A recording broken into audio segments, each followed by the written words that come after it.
नमस्कार साथियों, कैसे हैं आप सभी? आशा करते हैं आप सभी लोग अच्छे होंगे, स्वस्थ होंगे, मस्त होंगे और अपनी तैयारी को भी अच्छे से कर रहे होंगे। तो हम लोग यहाँ से 25 मिनट में 25 साइंस के क्वेश्चन करते हैं जो कि काफ़ी इम्पोर्टेंट हैं और ये क्वेश्चन आपके कहीं न कहीं एग्ज़ाम के प्रीवियस ईयर क्वेश्चन ही हैं। तो आइए वीडियो स्टार्ट करेंगे। वीडियो अच्छा लगे तो लाइक ज़रूर करना और चैनल को भी सब्सक्राइब कर लेना। तो हमारा 811 नंबर क्वेश्चन हो जाएगा कि उस वस्तु का चयन करें जो निम्नलिखित समूह से संबंधित नहीं है। तो इन 4 ऑप्शन में आपको बताना है, 3 आपकी एक जैसी होंगी और 1 अलग होगी। तो यहाँ पे हम लोग देखते हैं कि जिंक है ये आपकी अलग हो जाएगी, तो ऑप्शन ए करेक्ट आपका हो जाएगा। तो जिंक इसका परमाणु क्रमांक ये होता है आपका 29 और यह एक संक्रमण धातु समूह का सदस्य होता है। जबकि आपके हीलियम, नियॉन और जिनॉन तो ये एक अक्रिय गैस समूह के तत्व होते हैं। तो 3 आपके यहाँ से हीलियम और नियॉन और जिनॉन ये आपके एक अक्रिय गैस के तत्व होते हैं, तो ये 3 अलग हो जाएँगे। बाकी जिंक है ये आपका अलग हो जाएगा क्योंकि ये संक्रमण धातु समूह का सदस्य है। बढ़ेंगे अगले प्रश्न की ओर कि एक्टिनाइडो की परमाणविक संख्या कितनी है? तो ये इसकी संख्या हो जाएगी 90 से लेकर आपके 103 तक। तो ऑप्शन यहाँ पे ए करेक्ट आपका हो जाएगा। तो क्वेश्चन काफ़ी इंपॉर्टेंट है, आपके एग्जाम में पूछे हुए क्वेश्चन है।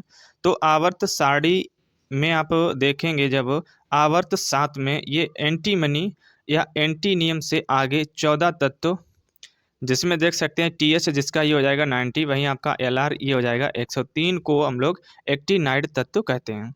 और इसके अंतर्गत एफ व्लॉग ऑर्बिटल वाले तत्व आते हैं और इन्हें आवर्त सारणी में बाहर नीचे एक क्षैतिज पंक्ति में रखा गया है। तो ये होंगे इसके इंपॉर्टेंट फैक्ट। बढ़ेंगे अगले प्रश्न की ओर। अगला प्रश्न आपका हो जाएगा जो कि काफ़ी इंपॉर्टेंट ये भी है। क्षारीय धातुओं को आधुनिक आवर्त सारणी में कौन से समूह में रखा गया है? तो क्षारीय धातुओं को ये हम लोग रखते हैं पहले समूह में, तो ऑप्शन यहाँ पे डी करेक्ट आपका हो जाएगा। और इसके बाद आता है समूह नंबर सेकंड जिसको हम लोग कहते हैं मृदा क्षार धातु है। तो क्षार के आगे यदि मृदा जुड़ जाए तो समझ जाइए आप वह दो समूह दो से संबंधित, और यदि सिर्फ पूछी जाए क्षार धातु है तो ये आपकी पहले समूह से संबंधित हो जाएंगी। तो क्वेश्चन आपका एएलपी टेक्नीशियन में 2018 में जो एग्जाम हुआ था, तो वहाँ पे इस प्रकार के क्वेश्चन आपके पूछे गए थे।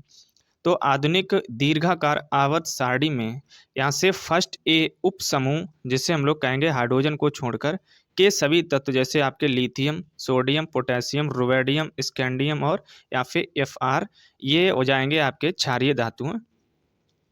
तो ये काफ़ी इंपॉर्टेंट तत्व हैं, इनको आप याद रखना है। जबकि आपके सेकंड ए समूह के तत्व ये हो जाएंगे आपके बेरिलियम, मैग्नीशियम और कैल्शियम, स्ट्रोंशियम, बेरियम और यहाँ पे रेडियम। तो ये हो जाएंगे मृदा क्षार धातुएं जो कि समूह 2 के अंतर्गत ये आती हैं।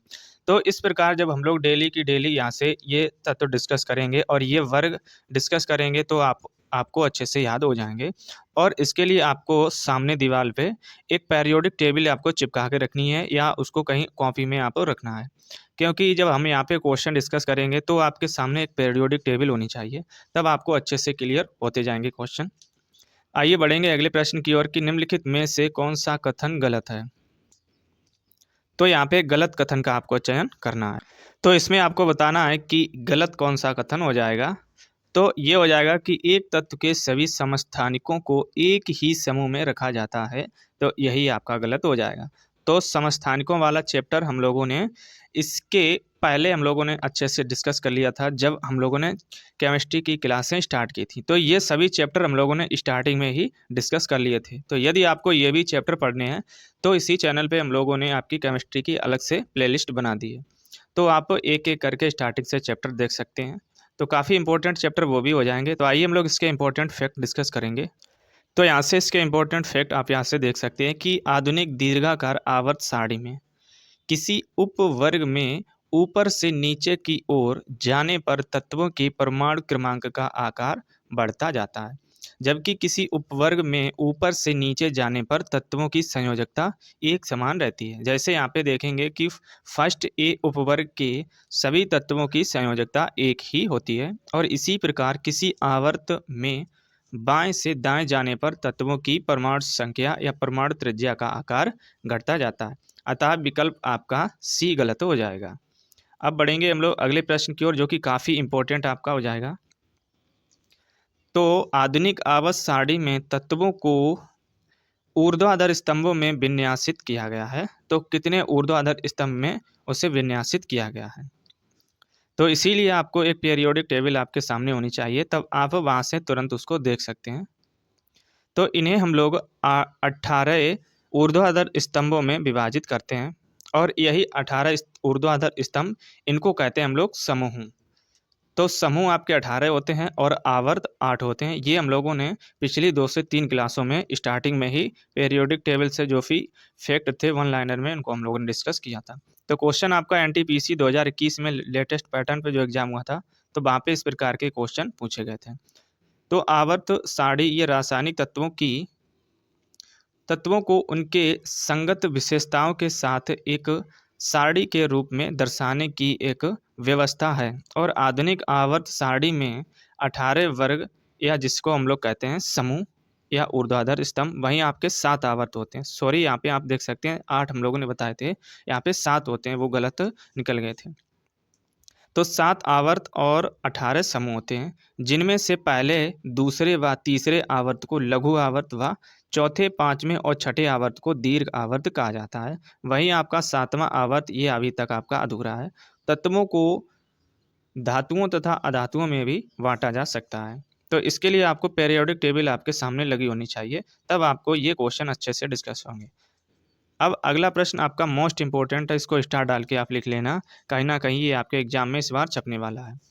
तो देख सकते हैं कि रेलवे ने ही इसको 3 बार आपके एग्जाम में रिपीट किया है। तो क्वेश्चन है आपका कि आधुनिक आवर्ती तालिका में कितने समूह और आवर्त मौजूद होते हैं। तो इसीलिए हम आपको बताते हैं, आप रेगुलर रहा करें। जो भी अभी तक आपकी क्लासें छूटी हुई हैं, उनको सबसे पहले आप कंप्लीट करिए, क्योंकि उन क्लासों का यूज आपके जो अभी तक आगे जो चैप्टर होंगे वहाँ पे रिवीजन होगा। तो इसीलिए आपको पिछले चैप्टरों को अच्छे से क्लियर करके आना है। तो हम लोग जानते हैं, अभी हम लोगों ने डिस्कस किया था कि समूह की संख्या होती है 18 और आवर्तों की संख्या होती है 7। तो ऑप्शन सी करेक्ट हो जाएगा, और इस क्वेश्चन को आप स्टार डाल के जरूर लिख लेना।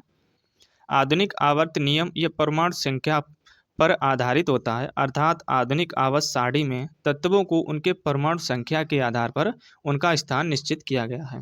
और इस नवीन आवर्त सारणी को 18 समूह और 7 आवर्त में बांटा गया है।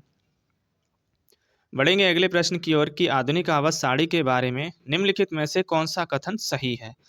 तो यहाँ पे सही कथन का आपको चयन करना है। तो क्वेश्चन काफ़ी इंपॉर्टेंट है, आपके आरआरबी जेईई में जो 2019 में एग्जाम हुआ था, तो वहाँ पे ये क्वेश्चन पूछा गया था। तो आइए हम लोग एक एक ऑप्शन चेक करेंगे यहाँ से। तो ऑप्शन ए है कि इसमें 18 ऊर्ध्वाधर स्तंभ जिन्हें हम लोग समूह कहते हैं, तो ये आपका सही हो जाएगा। तो कुल समूह की संख्या ये होती है 18 और इन्हें हम लोग कहते हैं समूह। तो ऊर्ध्वाधर स्तंभ को ही हम लोग समूह कहते हैं, जो कि अभी हम लोगों ने पिछले क्वेश्चन के फैक्ट में डिस्कस किया था। तो ऑप्शन ए ही हमारा करेक्ट हो जाएगा। बढ़ेंगे अगले प्रश्न की ओर कि वर्गीकरण में 7 आवर्त और 18 समूह हैं, तो ये किसमें थे आपके। तो ये थे आधुनिक आवर्त सारणी में। तो ऑप्शन वी करेक्ट हो जाएगा। अब आपको ये बताना है कि आधुनिक आवर्त सारणी के जनक ये किसे कहा जाता है। ये आपको इस वीडियो के लास्ट में कमेंट बॉक्स में कमेंट करके बताना है। तो जो दोस्त हमारे रिकॉर्डेड क्लास देख रहे हैं वो आंसर जरूर किया करें। तो कई दोस्त हैं हमारे जो आंसर नहीं करते हैं, लेकिन उनको पता होता है। तो आपको जो चीज़ पता होती है उनको लिखा जरूर करें, क्योंकि आप जब लिख देंगे चीज़ें तो आपके माइंड में वो एक लॉन्ग टर्म के लिए अच्छे से स्थिर हो जाएंगी। बढ़ेंगे सीधे अगले प्रश्न की ओर कि आधुनिक आवर्त सारणी में। तो अब हम लोग ऑप्शन देखेंगे कि आधुनिक आवर्त सारणी में क्या होते हैं। तो 28 समूह ये नहीं होते हैं, और 8 समूह ये भी नहीं होते हैं, 9 समूह ये भी नहीं होते हैं, लेकिन हमारे 18 समूह ये होते हैं। तो ऑप्शन यहाँ पे डी करेक्ट हो जाएगा। तो आप देख सकते हैं कि सिर्फ और सिर्फ 2 शब्दों पे, समूह और आवर्त पे, कितनी बार क्वेश्चन आपके रिपीट हुए हैं पीरियोडिक टेबल से। तो पीरियोडिक टेबल की स्ट्रक्चर आपको अच्छे से माइंड में आनी चाहिए। फिर उसके बाद उसमें क्या तत्व होते हैं, उनकी क्या परमाणु संख्या होती है, परमाणु क्रमांक क्या होता है, कौन से तत्व किस समूह के अंतर्गत आते हैं, इनका रासायनिक नाम क्या होता है। तो ये हम लोगों ने स्टार्टिंग में ही रासायनिक नाम, इनका इलेक्ट्रॉनिक विन्यास, इनकी संयोजकता और कौन से तत्व को किससे हम रिप्रेजेंट करते हैं, ये सभी हम लोगों ने स्टार्टिंग में ही इन क्लासों को डिस्कस किया था। तो इसीलिए आपको प्रीवियस जो भी क्लासें हो चुकी हैं उनको आप डिस्कस करके ज़रूर आइए। बढ़ेंगे हम लोग अब अगले प्रश्न की ओर कि एक तत्व का परमाणु क्रमांक 17 है, तो यह क्या है? तो परमाणु क्रमांक 17 वाले तत्वों को हम लोग रखते हैं हैलोजन वर्ग में। तो ऑप्शन यहाँ पे सी करेक्ट आपका हो जाएगा। तो हैलोजन वर्ग ये आपका एक 17 समूह में आता है। तो हैलोजन वर्ग काफ़ी इंपॉर्टेंट है, जहाँ से आपके एग्जाम में क्वेश्चन रिपीट होते रहते हैं। तो आवर्त सारणी के वर्ग नंबर 17 में स्थित कुल 5 तत्व होते हैं। तो ये तत्व आप नोट डाउन जरूर कर लेना या इनको याद कर लेना। पहला तो हो जाएगा आपका फ्लोरीन, फिर क्लोरीन, ब्रोमीन, आयोडीन और एस्टेटीन। तो ये 5 तत्व होते हैं, काफ़ी इंपॉर्टेंट हैं और ये आपके समानता हैलोजन कहे जाते हैं, क्योंकि इन सभी तत्वों के लवण समुद्री जल में बहुतायत में पाए जाते हैं और इसमें एस्टेटीन ये आपका रेडियो एक्टिव तत्व होता है। तो ये काफ़ी इंपॉर्टेंट है ये तत्व, इसको आप जरूर नोट डाउन कर लेना। तो यहाँ से इसका प्रतीक चिन्ह ये भी काफ़ी बार पूछा गया है, इसको नोट डाउन जरूर कर लेना। अगला प्रश्न हो जाएगा कि निम्नलिखित में से गलत मिलान या जोड़ा को ज्ञात करें। तो कौन सा यहाँ पे गलत है ये आपको बताना है, जो कि ऑप्शन भी आपके सामने दिए गए हैं। तो तावा ये हम लोग अपर CU से लिखते हैं, तो ये आपका सही हो जाएगा। फिर है आपका सोना, जिसे गोल्ड कहते हैं, AU, ये भी सही हो जाएगा। पारा HG MG ये नहीं होता है। प्लेटिनम PT ये भी सही हो जाएगा आपका। और चांदी AG होती है, जिसे सिल्वर कहते हैं, ये भी सही हो जाएगा। तो यहाँ पे जो पारा होता है इसे हम लोग कहते हैं HG। तो पारे को HG कहते हैं, वहीं आपका ये MG होता है, ये होता है आपका मैग्नीशियम का। ये आपको आज से याद रखना है। तो इसीलिए हम आपको कहते हैं ये जो भी आपके तत्व और उनके नाम, इनके इलेक्ट्रॉनिक विन्यास, ये सभी हम लोगों ने पहले से अच्छे से क्लास में डिस्कस किए हैं। तो उन क्लासों को आप जरूर करके आइए, तभी आपको अच्छे से ये चैप्टर, और जब आपको ये सभी पता होंगे तब आपको मात्र इसमें 5 सेकंड लगेंगे इसमें आंसर निकालने के। तो इसलिए जो भी पिछली क्लासें हैं उनको आप जरूर करके आइए। तो यहाँ से कुछ धातु और उनके प्रतीक चिन्ह यहाँ पे दिए गए हैं। जैसे हम लोग बात करें, तांबा ये होता है आपका काफर, सोना ये होता है आपका गोल्ड, पारा ये होता है आपका HG, प्लेटिनम ये होता है PT और चांदी ये होती है सिल्वर, जिसे हम लोग AG से रिप्रेजेंट करते हैं। तो ये प्रतीक चिन्ह और उनके धातु के नाम ये आपको अच्छे से आने चाहिए और इनके परमाणु क्रमांक भी याद होने चाहिए। बढ़ेंगे अगले प्रश्न की ओर कि आधुनिक आवर्त सारणी में धातुओं को क्या कहाँ रखा गया है। तो यहाँ पे पूछा गया है धातुओं को कहाँ पे रखा गया है। ये हम लोग रखते हैं बाईं ओर। तो ऑप्शन यहाँ पे D करेक्ट हो जाएगा। तो जिस हमारे दोस्त के सामने या पास में पेरियोडिक टेबल है, तो वहाँ पे आप देखिए, तो जो आपके पेरियोडिक टेबल के बाईं ओर जो भी आपके तत्व दिए गए हैं वो सभी की सभी आपकी धातुएं हैं। तो इसीलिए आपको पेरियोडिक टेबल जरूर आपके सामने होनी चाहिए। तो आधुनिक आवर्त सारणी में धातुओं को बाईं तरफ रखा गया है, जिन्हें हम लोग क्रमशः क्षार धातुएं और मृदा क्षार धातुएं कहते हैं। तो क्षार धातुएं ये आपके समूह 1 के अंतर्गत आती हैं, मृदा क्षार धातुएं ये समूह 2 के अंतर्गत आती हैं। तो पहले में क्षार धातुएं और सेकंड में आती हैं आपकी मृदा क्षार धातुएं। तो ये आपको अच्छे से आनी चाहिए। वहीं आपके आवर्त सारणी में बाएं से दाएं जाने पर ये धात्विक गुण घटता जाता है और अधात्विक गुण बढ़ता जाता है। तो ये फैक्ट हो जाएंगे आपके बाएं और दाएं से। तो काफ़ी इंपॉर्टेंट ये आपके पॉइंट हो जाएंगे, इनको नोट डाउन जरूर करते रहना। बढ़ेंगे हम लोग अगले प्रश्न की ओर कि तीसरे आवर्त के तत्वों में कक्षों की संख्या कितनी होती है। तो ये किसमें पूछा जा रहा है, तीसरे आवर्त में पूछा जा रहा है। तो इसमें कुल तत्व होते हैं आपके 3। तो आप पेरियोडिक टेबल में जब आप देखेंगे तीसरे आवर्त में, तब उसमें कुल तत्वों की संख्या 3 होती है। तो किसी भी आवर्त में कोषों की संख्या ये निश्चित होती है और उसी आवर्त की संख्या बराबर होती है। जैसे यहाँ पे देखेंगे कि द्वितीय आवर्त में ये कोष होते हैं 2, तृतीय आवर्त में कोष की संख्या ये हो जाएगी 3, और किसी कोष में इलेक्ट्रॉनों की अधिकतम संख्या का सूत्र यहाँ पे आप देख सकते हैं, ये होता है 2n⁻²। तो ये अधिकतम संख्या का सूत्र होता है इलेक्ट्रॉनों की, पर निर्भर करता है। जहाँ पे n होता है आपका नाभिक से निकटतम कोष की संख्या को दर्शाता है, और k ये होता है आपका कोष, जो कि 2 × 1⁻²। तो हम लोग जब इससे सॉल्व करेंगे तो आ जाएगा 2 प्रथम आवर्त में 2 तत्व, एल कोष यहाँ से देखेंगे तो 2 × 2⁻²।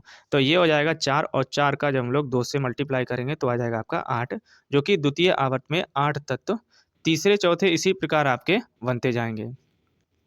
तो ये वाला सूत्र और यहाँ से किस प्रकार के इलेक्ट्रॉनिक विन्यास और हम लोग ये कैसे निकालते हैं, ये पिछली क्लासों में हम लोगों ने अच्छे से डिस्कस किया था। तो ये फार्मूला काफ़ी इंपॉर्टेंट है, इसको नोट डाउन जरूर कर लेना। बढ़ेंगे अगले प्रश्न की ओर। अगला प्रश्न हो जाएगा कि निम्नलिखित में से कौन सा बाईं से दाईं ओर जाने पर परमाणु संख्या में वृद्धि के अनुसार सही जोड़ी है। तो अभी तक हम लोगों ने जाना था कि बाईं ओर और दाईं ओर से जो भी फैक्ट थे हम लोगों ने उनको डिस्कस किया था। तो अब आपको प्रॉपर बताना है कि कौन से शब्द हैं जिनको या जिनकी परमाणु संख्या में वृद्धि होती है। तो दो जोड़े यहाँ पे बताने हैं वो। तो ये हो जाएंगे आपके वी ई और वी। तो ऑप्शन वी करेक्ट यहाँ पे यही हो जाएगा। तो एलपीएन टेक्नीशियन में क्वेश्चन 2018 में क्वेश्चन पूछा गया था, तो काफ़ी इंपॉर्टेंट है। तो आवर्त सारणी में हम लोग बाईं से दाईं ओर जब जाएंगे तब परमाणु क्रमांक और परमाणु भार दोनों बढ़ते हैं।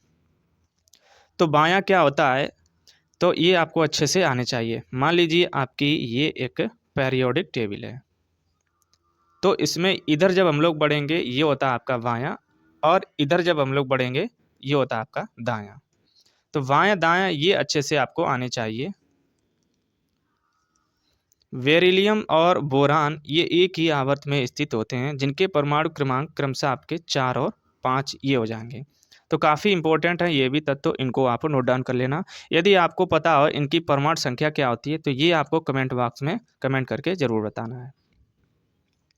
बढ़ेंगे अगले प्रश्न की ओर कि आधुनिक आवर्त सारणी में किस समूह में ऐसे तत्व शामिल होते हैं जो कि निष्क्रिय गैस के रूप में होते हैं।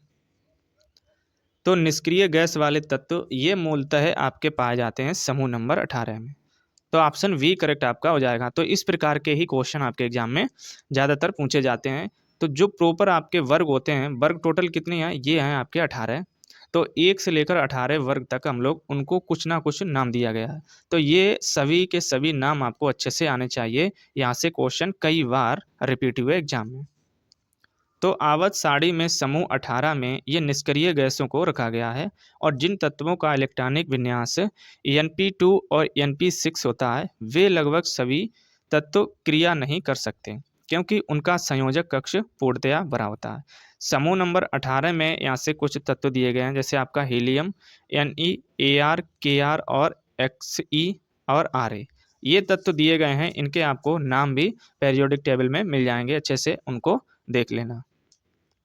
अगला प्रश्न हो जाएगा कि तत्वों, कुछ तत्व यहाँ पे दिए गए हैं। जैसे हम लोग बात करें यहाँ पे एफ ये हो जाएगा आपका फ्लोरीन, फिर Cl ये क्लोरीन, ब्रोमीन, आयोडीन और एस्टेटीन। अभी ये हम लोगों ने 5 तत्व इनको डिस्कस किया था। ये आपके किस समूह के अंतर्गत आते हैं ये आपको बताना है। तो ना तो ये संक्रमण तत्व होते हैं और ना ही आपके ये एक्टिनाइड तत्व होते हैं, और ना ही ये दुर्बल मृदा धातुएं होती हैं। इन्हें हम लोग कहते हैं सिर्फ और सिर्फ हाइड्रोजन तत्व। तो ये हाइड्रोजन वर्ग से संबंधित होते हैं, और ये वर्ग होता है आपका समूह नंबर 17। तो समूह नंबर 17 को हम लोग हिंदी में कहते हैं हाइड्रोजन वर्ग, या साइंस में कहते हैं हाइड्रोजन वर्ग। तो आवर्त सारणी के वर्ग नंबर 17 में स्थित ये 5 तत्व होते हैं, यहाँ से देख सकते हैं। फ्लोरीन पहला हो जाएगा, क्लोरीन, ब्रोमीन, आयोडीन और एस्टेटीन, ये 5 तत्व को हम लोग सामान्यतः हाइड्रोजन के नाम से जानते हैं। और ये तत्व समुद्री जल में बहुतायत में पाए जाते हैं। और इन तत्वों में जो आपका एस्टेटीन है ये एक रेडियो एक्टिव तत्व है, और इन तत्वों की क्रियाशीलता उच्च होती है, इसीलिए ये तत्व मुक्त अवस्था में नहीं पाए जाते हैं। क्रियाशीलता मीन्स ये आपके किसी भी आपके शब्द से रिएक्शन कर सकते हैं, तो इसीलिए इनकी क्रियाशीलता उच्च होती है, और ये बहुत कम आपके मात्रा में इधर उधर पाए जाते हैं, मीन्स मुक्त अवस्था में कम पाए जाते हैं। तो ये काफ़ी इंपॉर्टेंट फैक्ट हैं, इन्हीं फैक्ट से रिलेटेड आपके एग्जाम में क्वेश्चन बनते रहते हैं। और फ्रेंड्स, इससे पहले हम लोगों ने 79 क्लास हैं इसी प्रकार की बायोलॉजी की डिस्कस की हैं, जो कि काफ़ी इंपॉर्टेंट क्वेश्चन थे इसी प्रकार के। तो यदि आपको बायोलॉजी डिस्कस करनी है या ये चैप्टर काफ़ी इंपॉर्टेंट है, इनको पढ़ना है, तो आप इसी चैनल पे हम लोगों ने अलग प्लेलिस्ट बना दी है, तो इनको भी आप पढ़ सकते हैं। और बायोलॉजी का सेक्शन ये काफ़ी इंपॉर्टेंट आपके एग्जाम की दृष्टि से रहता है, क्योंकि यहाँ से आपके लगभग 60% क्वेश्चन बायोलॉजी से ही आते हैं। बाकी 40% में आपके अदर सब्जेक्ट में से आ जाएंगे, आपके केमिस्ट्री आ जाएगी और फिजिक्स आ जाएगी। तो बायोलॉजी का सेक्शन ये अपने आप में ज़्यादा रहता है, तो इसीलिए आपको ये भी क्लासें देखनी है। बढ़ेंगे हम लोग अगले प्रश्न की ओर कि 4 तत्वों के परमाणु क्रमांक निम्नानुसार दिए गए हैं। जैसे यहाँ पे ये हो जाएगा फ्लोरीन का 9, पोटेशियम सॉरी पोटेशियम नहीं, फास्फोरस। फास्फोरस का हो जाएगा 15, क्लोरीन का 17, आर्गन का 18। तो ये परमाणु क्रमांक हो जाएंगे। तो निम्नलिखित में से दो तत्व रासायनिक रूप से समान होंगे। कौन से तत्व हैं जो रासायनिक रूप से समान है यहाँ पे? तो अभी हम लोगों ने जो एक वर्ग पढ़ा था, जो समूह नंबर 17 था, जिसमें हैलोजन वर्ग तत्व दिए गए थे, तो इसमें आपके थे फ्लोरीन भी था हमारा और क्लोरीन भी था, ना तो आर्गन था और ना ही हमारा फास्फोरस था। तो इसीलिए हमारे एफ और Cl ये समान हो जाएंगे। तो ऑप्शन ए करेक्ट आपका हो जाएगा। तो इस प्रकार के भी क्वेश्चन आपके एग्जाम में बनते हैं। तो जो भी वर्ग है और उनमें जो तत्व उपस्थित होते हैं ये आपको अच्छे से आने चाहिए। तो क्वेश्चन एलपीएन टेक्नीशियन में आपका पूछा गया था, तो काफ़ी इंपॉर्टेंट है। समूह नंबर 17 हमने आपको बार बार बताया, यहाँ से आपके एग्जाम में क्वेश्चन बनते ही रहते हैं, तो इसलिए आपको ये तो रट्टा मार लेना है। बढ़ेंगे हम अगले प्रश्न की ओर कि आधुनिक आवर्त सारणी की तीसरी अवधि और 8वें समूह में रखी गई नोबेल गैस का नाम बताएं। तो इन ऑप्शन में आपको बताना है कौन सी आपकी एक नोबेल गैस हो जाएगी। तो नोबेल गैसों को हम लोग रखते हैं 8वें समूह में, और ये आपकी हो जाएगी आर्गन। तो आर्गन से आपके काफ़ी इंपॉर्टेंट क्वेश्चन एग्जाम में बने हुए हैं। तो आधुनिक आवर्त सारणी की तीसरी अवधि और 8वें समूह में नोबेल गैस जो कि हो जाएगी आर्गन, इसको रखा गया है। और जो आपकी आर्गन गैस है इसका परमाणु क्रमांक ये होता है 18। नाइट्रोजन व ऑक्सीजन के बाद यह पृथ्वी के वायुमंडल की तीसरी सबसे बड़ी अधिक मात्रा में, ये कितनी होती है 0.93% ये पाई जाती है, और इसे उद्योग में और बिजली के बल्ब में प्रयोग किया जाता है। ये काफ़ी इंपॉर्टेंट पॉइंट हो जाएगा। तो जो बिजली के बल्ब के अंदर हम लोग किस गैस का यूज़ करते हैं, ये इंपॉर्टेंट क्वेश्चन है, ये काफ़ी बार आपके एग्जाम में पूछा गया है। तो ये आपकी आर्गन गैस होती है, यही आपके भरी होती है अंदर। बढ़ेंगे अगले प्रश्न की ओर कि आधुनिक आवर्त सारणी में कौन से दो आवर्तों में 8 तत्व मौजूद होते हैं। तो उन दो आवर्तों को आपको बताना है जिसमें 8 तत्व मौजूद होते हैं। तो ये हो जाएंगे 2 और 3। तो 2 आवर्त और 3 आवर्त में आपके 8 तत्व पाए जाते हैं। तो ऑप्शन यहाँ पे डी करेक्ट आपका हो जाएगा। तो यहाँ से ये देख सकते हैं इसके इंपॉर्टेंट इफेक्ट हो जाएंगे। तो आधुनिक दीर्घाकार आवर्त सारणी में 36 पंक्तियों की कुल संख्या आपकी होती है 7। इन्हीं को कहते हैं आवर्त, जिन्हें हम लोग आवर्त कहते हैं। और आधुनिक आवर्त सारणी में आवर्तों में पहले, दूसरे, तीसरे, चौथे, पांचवें और छठे आवर्तों में क्रमशः तत्वों की संख्या 2, 8, 8, 18, 18 और 32 होती है। जबकि आपके 7वें आवर्त अभी भी ये अपूर्ण है, मीन्स ये अभी पूर्णता नहीं है। और इस सारणी में छठे आवर्त में 14 तत्व, परमाणु क्रमांक 58 से लेकर 71 तक को, एवं 7वें वर्ग में 14 से लेकर परमाणु क्रमांक 90 से लेकर 103 तत्व को 2 श्रेणियों में क्रमशः लेंथेनाइड और एक्टिनाइड के रूप में सारणी के नीचे रखा गया है। आधुनिक सारणी में, जो कि आधुनिक आवर्त सारणी के प्रत्येक आवर्त का प्रथम तत्व ये क्षार धातु एवं अंतिम तत्व ये हो जाएगा आपका अक्रिय गैस। तो ये पेरियोडिक टेबल से रिलेटेड आपके क्वेश्चन है, आपके सामने एक दीवार पे लगी होनी चाहिए। अगला प्रश्न जो कि आज का लास्ट क्वेश्चन हो जाएगा कि निम्नलिखित में से कौन सा वर्गीकरण परमाणविक संख्याओं पर आधारित है। तो परमाणविक संख्याओं पर आधारित ये हो जाएगा आपका आधुनिक आवर्त सारणी। तो क्वेश्चन काफ़ी इंपॉर्टेंट है, ए ऑप्शन सही हो जाएगा। तो आधुनिक आवर्त सारणी के जनक ये हम लोग कहते हैं मोजले को। तो ये आपको आने चाहिए, डायरेक्टली आपका एग्जामिनर पूछ लेता है और कई बार क्वेश्चन ये पूछा भी गया है। तो आधुनिक आवर्त सारणी में तत्वों का वर्गीकरण उनके परमाणविक संख्याओं पर आधारित होता है। तो ये वैज्ञानिक थे हेनरी मोजले ने आधुनिक आवर्त सारणी या इस नियम की खोज की थी। मोजले द्वारा प्रस्तुत आवर्त सारणी या नियम के अनुसार तत्वों के गुण उनके परमाणु क्रमांकों या संख्या के आवर्ती फलन होते हैं। ये आपको याद रखना है। परमाणु क्रमांकों के यहाँ पे पूछा जाता है। आपको ऑप्शन दिए रहेंगे परमाणु क्रमांक, परमाणु भार, परमाणु द्रव्यमान या परमाणु की संयोजकता, इस प्रकार के ऑप्शन दिए रहेंगे। तो आपको लगाना है परमाणु क्रमांक के आवर्ती फलन।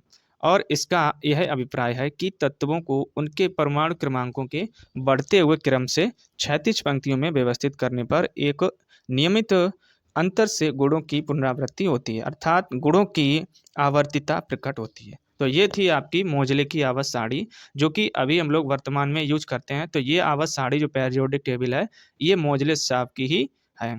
तो आधुनिक आवर्त सारणी जो कि हम लोग अभी यूज करते हैं, जो कि सभी के पास ये होनी चाहिए। तो यहाँ से काफ़ी इंपॉर्टेंट क्वेश्चन हम लोगों ने डिस्कस किए जो कहीं न कहीं रेलवे के एग्ज़ाम के ही पूछे हुए क्वेश्चन हैं और काफ़ी इंपॉर्टेंट क्वेश्चन है। तो कमेंट बॉक्स में ये आप ज़रूर कमेंट करके बताया करें कि आपको वीडियो कैसी लगती है और ये आपको कंटेंट कैसा लगता है। कहीं आप पेड बैच में इस प्रकार के क्वेश्चन आपको नहीं कराए जाते हैं। हम आपको फ्री ऑफ कॉस्ट में ये आए हुए क्वेश्चन डायरेक्टली आपको दिखाते हैं और उन क्वेश्चन से रिलेटेड जो भी इंपॉर्टेंट फैक्ट होते हैं उनको भी डिस्कस करते हैं। तो आपको सिर्फ़ और सिर्फ़ हमारे लिए यही काम करना है कि वीडियो को लाइक ज़रूर करना है और चैनल को भी सब्सक्राइब करना है। जो भी आपके स्टडी रिलेटेड ग्रुप हों, वहाँ पे इस वीडियो को शेयर ज़रूर किया करें। क्योंकि एक लाइक और एक आपका सब्सक्राइब ही है जो हमें आगे वीडियो बनाने के लिए मोटिवेट करता है और आपको एक नई एनर्जी के साथ हम लोग एक क्लास नई प्रोवाइड करते हैं। तो इसलिए आपको ये वीडियो शेयर ज़रूर करना है। बाकी मिलेंगे हम लोग एक नई क्लास में। जय हिंद।